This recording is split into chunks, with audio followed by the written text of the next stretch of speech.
கர்த்தரை பிரஸ்தாபம் பண்ணுகிறவர்களே, நீங்கள் அமெரிக்கையாய் இருக்கலாகாது.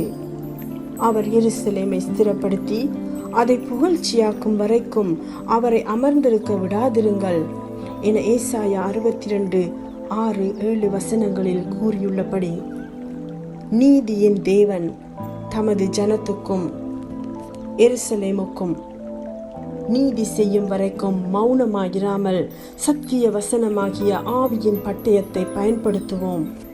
பரலோகத்தின் தேவனை நோக்கி ஊக்கமாக வேண்டுதல் செய்வோம். நீதிமான் செய்யும் ஊக்கமான வேண்டுதல் அதிக பலனுள்ளதாயிருக்கிறது. தேவனே எழுந்தருளும், பூமிக்கு நியாய தீர்ப்பு செய்யும். நீரே சகல ஜாதிகளையும் சுதந்திரமாக கொண்டிருப்பவர். தேவனே மௌனமாயிராதேயும், பேசாமலிராதேயும். தேவனே சும்மா இராதேயும்.